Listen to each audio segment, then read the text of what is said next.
Jana, welcome back to another week. We're talking about whether or not you should use AI to create or ideate. Yeah. So I think we're thinking about like, should you use it to actually write your content or should you just use it to ideate and brainstorm, but not to actually do the writing part? It's kind of like the topic at hand or the question at hand. Yeah. So Yeah.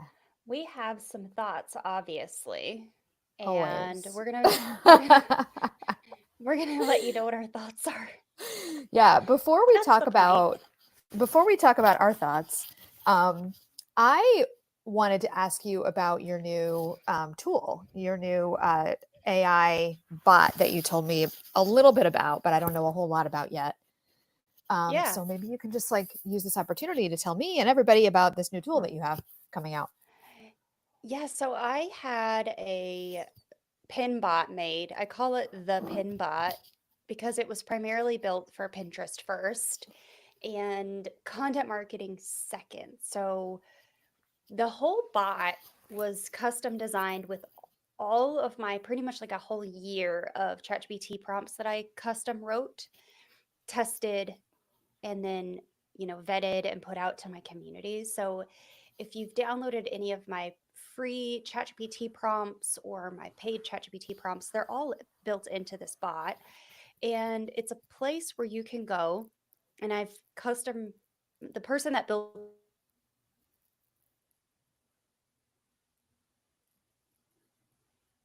Oh, I'm like about losing. your business. I'm I losing can you. I can hear you. I see you. Okay. Um yeah, it's basically a place for you to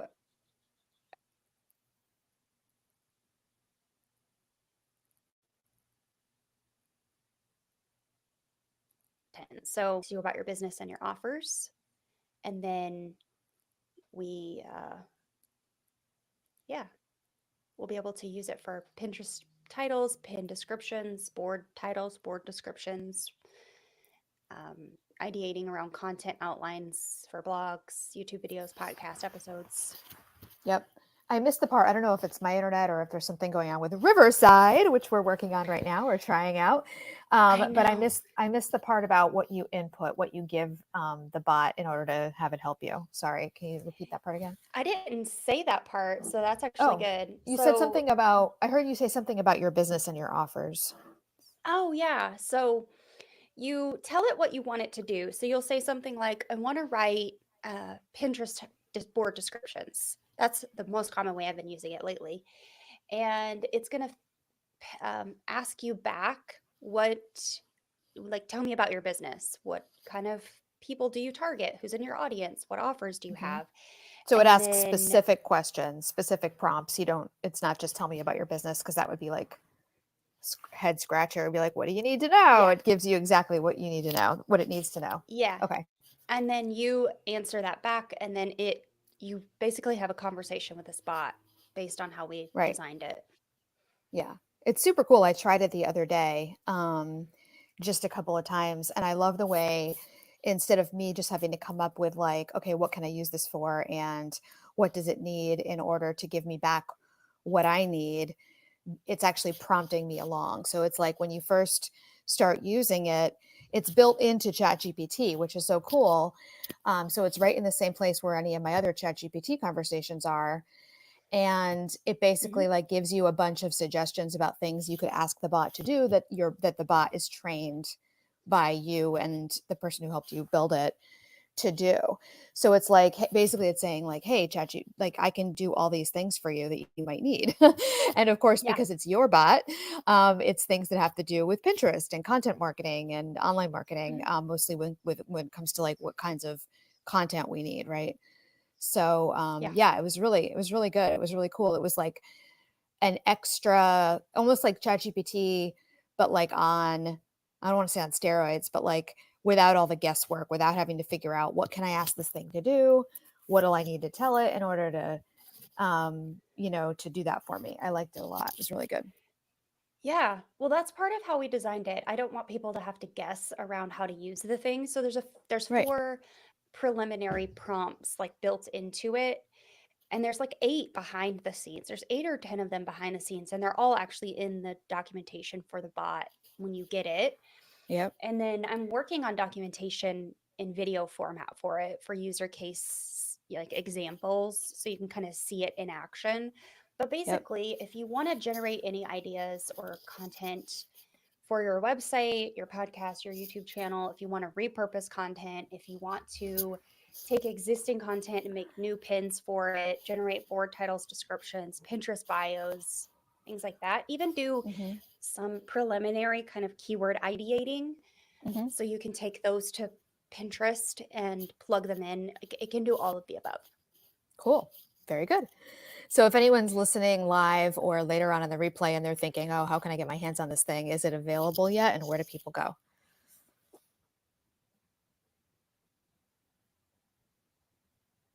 Is Uh-oh. I'm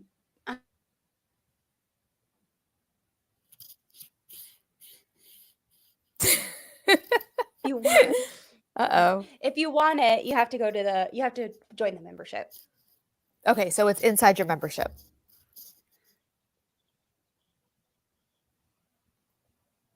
I still see you, Jana. Yeah. So I just clarified. I said I don't know what's going on with the internet or whatever. I don't know what's going on with it. Okay. Well, yeah, we're trying some new tech today, so that always sometimes happens. But I heard you say that it's inside the membership right now. So when you say the membership, you mean Pin Profit Academy, and the link to join Pin Profit Academy is always in the description of these videos. So later on, when we end this, there'll be a description in this video, and the link to join will be there. Yeah, so cool. Awesome. All right. So let's talk about this idea. And I think there's a couple of different like sort of considerations that people have when they think about should they be writing or ideating, right? With AI tools. And when we say AI tools, we're pretty much using ChatGPT mostly in our businesses, you and me. But certainly if there's anyone out there who's using other AI writing tools, same thing, basically, same question, right? So I think the considerations when it comes to whether you should use it to write or just use it to brainstorm or ideate kind of fall into like the categories of like practical considerations, like does it actually work? Like, and are you going to be spending like a reasonable amount of time on figuring out how to, make it work, practical considerations. And then there's like people have ethical considerations that range from, is it okay to be doing this to, am I contributing to the Cylons taking over the world in, 4.5 years, right? And everything in between. Big Battlestar Galactica reboot, 2001 reboot fan right here. So for me, it's the Cylons. Number 6, Sharon. Anybody else? Anybody watching live or on the replay that's a big BSG fan? Okay. And then I think the third thing is like legal considerations. And we're probably not going to touch on legal considerations in this conversation because we're not lawyers. Sometimes they play one on TV, but we're not lawyers. So we're not going to really talk about that. But I guess we'll just mention that, some people do believe that there are some legal, specifically like copyright considerations. So, if you really want to explore this more deeply, you'll want to look into that as well. So I think what we're going to be talking about mostly is the practical and ethical. Let's just get the ethical one out of the way for a second. I personally don't think there's any ethical problems with it because of the way that you and I use, AI, ChatGPT to write, right? And I think it's very much demonstrated by what you just described about the bot that you created, which is that we're not asking it to create out of thin air. We're really feeding it information. And in this case, it's like information about our business, what our goals are, what we want it to create for us, what we want the purpose of that to be, who we're writing it for, all these things. And what ChatGPT and AI tools I find are really good for, what I've come to learn over time, is that they're really good at synthesizing information. And then they can turn around and write something for you. But first you have to give it that information to synthesize. And so for me, I feel like the ethical considerations, it's not ethical, I think, to use it if you're asking it to just write something that is really generic, because that way, in that case, it's just kind of like aggregating all the information that's available on the internet about that thing in some random way. And to me, that's not your creative process, or that means it's not going to be your creative work. Whereas when we give it all this information about what we want to say, who we want to say it to, all the things about the context that we just described, to me, when I do that, I'm playing a role in the creative creation process of the content. So to me, I don't think there's an ethical issue. That's me. I think there's other considerations that I don't think about just as like a content marketer.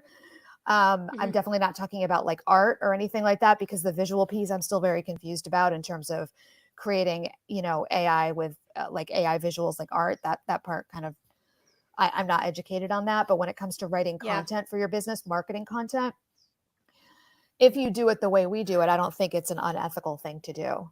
What do you think? Any thoughts on that to piggyback on? Yeah, so I fully agree, obviously, because we share a very similar brain, and I have an extension to the ethical conversation in that these models have been trained on our content already. So mine and your content is already in it. It's already been trained to speak to back to us. So Oh, I lost you there for a second. I'm using my content and these models to create more content with. Now, I don't want it to not sound like me. I want it to sound like me. Now, obviously, what you put into it and it feeds back to you is going to sound like the bot. We need to edit it for Heather and her voice. So that's what we're doing. And I feel fine with that. As long as you're editing the content and you're not literally just asking it to create a blog post for you and then putting it on your website, I don't think there's any issues. Right. Yeah, and this comes into something I wanted to share too, which is I sum this up for people by saying, when people ask me whether it's ethical, whether it's practical, if you think you're going to ask ChatGPT or any AI writing tool to create something for you end to end without you having to be involved in the creative process, that's where you're going to fail. And that's where I think it starts to become unethical. So end to end, meaning, you want it to you just want to say, hey, I need this X, Y, and Z. And then it just spits something out and you copy and paste that and put it on your website. Like you said, right? That's end to end. It's not like steps in the process. And inside of high leverage content, which is my content strategy planning and creation system and course, my signature program, one of the frameworks that I teach in the second half of the course is my 4-step light and logical writing process. And I created that writing process because a lot of my students and clients over the years have felt like blog post writing or writing scripts or talking points for any other kind of long form content, because high leverage content is really a program that teaches you how to create a small but mighty library of long form content that you can leverage on repeat and that converts clients. So over the years, I found a lot of my students and clients feel like writing long form content or outlining or scripting long form content, if that's what they're doing. Most of my students do blogs, but there's a few of them that do podcasts and YouTube channels. They've felt like that process is very heavy. And one of the big things I've heard over the years from people who are worried about spending the time to create long form content is that they feel it's going to take a lot of time, that it's going to be heavy. So of course, when I created my program, I was figuring out what problems I need to solve for, and that was one of them. So a little bit of backstory here, but I promise this is going to be about AI writing tools. So when I created my 4-step light and logical process, it basically breaks the writing process down into 4 stages so that you can really whip through those stages and not feel like you're trying to do all the things at once. It's very light and it's very logical. And what I decided to do is I wanted to teach my students to use ChatGPT in the 2, 3. Wait, is it the third? No, sorry. Mostly we rely on it heavily. If you want to, it's optional. But if you want to use my ChatGPT prompts and systems inside of the program, we really do that in the second of the 4 steps of the light and logical content creation process. You can use it a little bit in step 3 as well. But my point in saying this is I'm not saying we're going to use it end to end. And I'm not saying we're going to use it in step 1, 2, 3, and 4. I'm saying we're going to use our brains in step 1 to ideate and create the idea of what we're going to create. And then in Mhm. step 2, we're going to use ChatGPT, maybe a little bit in the third step. And then the fourth step is back to our brains. So, and there, I think we did a video once on this process, so I'm not going to get into like all what the 4 steps are. I'm happy to talk about that if we want to in the future, if we haven't already done a video on that. But basically my point is that I don't think you should be using ChatGPT to do the whole process. I think you should just be using it at certain points. Now, you could look at my light and logical process, or maybe you have your own writing process, and you could say, well, I'm actually going to use it in step 1, but not in steps 2 and 3. And that might work too. This is just the way I teach it is you use it in steps 2 a lot, and then a little bit maybe in step 3 if you want to. And it's actually optional in both places. But so that's just, in the wild, I've sort of said this already, but like basically my point is like, should you use it to write? Yeah, but don't expect it to do every single part of the job. You need your top-notch brain. That's what I call it. Yep. Again, that's a Hamilton reference. To make it your own and make it actually convert. Because here's the thing, and this is the last thing I'll say about this, and then I'll be quiet and see what you think, Heather. But my top priority when it comes to thinking about writing content, whether it's writing it with AI, not writing it with AI, whatever, my highest priority is always going to be, will this content sell? Will it build the trust and the demand that is needed? Will it actually show my audience in a compelling way the things they need to hear, learn, and understand more deeply to be ready to buy? So if you can use ChatGPT to do that or do it faster or easier, great. And I think you can. I teach that, inside of HLC. But that's always going to be my highest priority. And sometimes I think when people are just thinking about like, just, spitting content out with ChatGPT without, using sort of end-to-end content like that, my question is like, is that really going to do what you want it to do? Is it really going to move people through the customer journey? Is it really going to get people closer to buying? Is it really going to show them the things they need to be ready to buy? And I don't think it is. I think you need to use, your own, everything in order to actually create, content that's going to convert. And it's something actually, it kind of leads me to wonder too, Heather, and maybe this is something we want to talk about. I'm curious about what you think is like, I think there are people out there who think you can use AI to write end-to-end content that's going to rank on Google. Like that seems to be like a big like hack that people think is out there. And I haven't seen anyone really truly doing that successfully yet. So, okay, I'm going to stop, see what you think and go from there. Yeah, so I agree with most everything that you're saying. I don't actually think there's much that I don't agree with. The one thing that I wanted to kind of bring out was you mentioned at the end is people using ChatGPT thinking that they're going to be able to rank on Google because AI wrote this, and obviously AI is smart. So, and if the marketers who are selling you the bot or whatever tell you it's SEO friendly, obviously it's going to work, right? No, you're going to have to use some of your brain to make that work. And I do feel like the people who are just trying to shortcut the process and thinking, oh, well, I can have a blog now and I can actually get a blog post out because I can just use AI and it's going to be fine and dandy and that's going to do the job for me. Ultimately, you're just going to waste your time and energy and possibly your reputation by just creating content that's just quite literally shit. Mm-hmm. So you don't want to do that. You don't want to put your worst foot forward. You want to put your best foot forward. And to do that, you really need to use your big brain.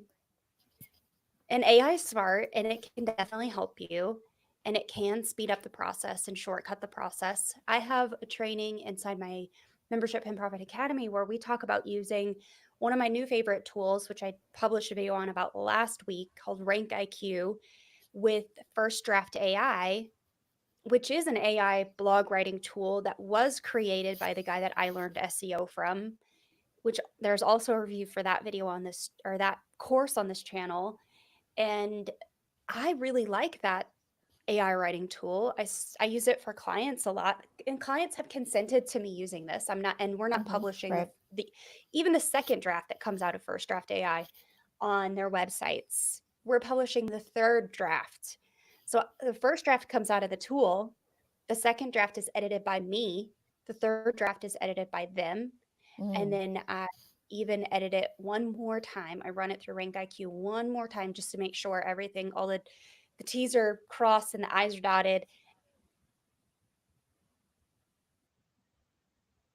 Uh-oh. I lost you. or kill it works. I can still hear you. Okay. There you are. Oh, okay. I think you're back. Yeah, I'm here. I can hear you. Okay. I think it ping pongs back and forth to who can hear who. I don't know what's going on. This is just a I test of a new tool, guys. We're just I've been trying able to out a new hear. tool this week. Yeah, I've been able to hear myself the whole time, but for the whole time you've been going in and out, and it's a little bit pixelated to your image. Mm. Yeah, I can hear you and you're pixelated too, but it's fine. Oh, interesting. Does it say at the top actual recording is higher quality? Yeah. That's what it says at the top of yours too. So hopefully that means when we actually go back and watch this later on that everything's cool. Yeah. Tamisha says that she can see us in great detail. Cool. Okay. I'll I already stop asked her. worrying then. It's just, the weird part is that if I've been losing some of the things you're saying, so it's hard for me to Yeah. respond in appropriately, right? Or okay. Interesting. For sure. Anyway, back to the topic. So yeah, I think that's really cool. And I love that. So you just talked about this process that you're doing with these different drafts, and you said the last draft is you're running it through Rank IQ. Is that last draft running it through Rank IQ one more time? Is it like looking for like any like final opportunities to like optimize it for search, or is it looking for all kinds of different factors? It's pretty much just looking for opportunities for Google, for ranking on Google. Yep. Just making sure it's basically a grading tool. It's just like making sure you've used all the keywords that you told it you wanted to use in the post, and it sounds good. Okay. Cool. All right. Well, I think that we covered most of what we wanted to cover today. We talked a little bit about the ethical, piece of it. We talked about the practical piece, like, is it actually going to work? And I think that one thing I probably didn't say about the practical piece that I meant to is that we do have to remember that there is sometimes a learning curve with it. So just keep that in mind. If you're learning how to use AI tools to speed up your writing process, it might not feel in the beginning like you're actually speeding up the writing process in the beginning while you're learning the tools and you're learning your workflows and you're figuring out what you like and how you like to use prompts and things like that. It may actually feel like it's taking you longer or even, the same amount of time or longer than it would have without it. But it's important to remember that, like with anything, when we're learning something new that is meant to enhance or speed up or make our process more efficient or whatever, or better, there's a little bit of it takes some time. But if you stick with it and you're following a good process, like the one I teach, like the one that you have inside your system, then you will quickly get to the point where now you're starting to see that results, that payoff where things are moving more quickly for you and you're getting better content faster. So just wanted to mention that from like a practicality perspective. Yeah. No, I agree. So, should you use AI for content creation or ideation? Well, I guess it's going to be what you're comfortable with in the beginning. And obviously, you're not using it for end-to-end content creation. We told you that already. So, yep. Yeah. You're going to be fine. I think the answer, though, like, it's a nuanced answer, obviously, but I think the answer is yes, you can use it for both. You can use it for brainstorming and ideation, which I love doing, of course. ChatGPT is like literally the best brainstorming partner, right? Well, maybe not literally. I think like maybe my biz BFFs are a little bit better, but I can't sit with you for 5 hours a day and, and ideate and brainstorm. I can't have a tab open that's just constantly getting feedback from Heather every 5 minutes. Whereas ChatGPT is happy to hang out with me all day, open in a tab, which is pretty cool. But yeah, I think ideation and brainstorming, it's great for that, but you can use it to write. You just can't use it to write end to end. I mean, you can, but why would you want to based on everything we talked about? Yeah. Great conversation, Jana. Next week, we are back chit-chatting about what exactly? I don't know. I'm going to tell you how to avoid wasting money on bad marketing courses. Oh my God, I'm so excited to talk about that. I'm so excited. Wow, this one's going to be good. Oh, I can't wait. How to avoid wasting time Wasting your money on And bad money. marketing courses, time and money. There are so many bad marketing courses out there, you guys. Oh my God. There are bad ones that are just objectively bad. And then there's some that like just aren't a good fit for you at your stage of business. And we're going to talk about, how to not waste your time and money on stuff that's not right for you. Well, I'm excited for that conversation. So we'll see you back here soon. Yep, you cut out for me, but we'll see you back, and we'll see everyone back here. We're here On every video. Wednesday at noon Eastern time. We go live on Heather's YouTube channel. So we'll see everyone next week. Okay. Bye. Bye.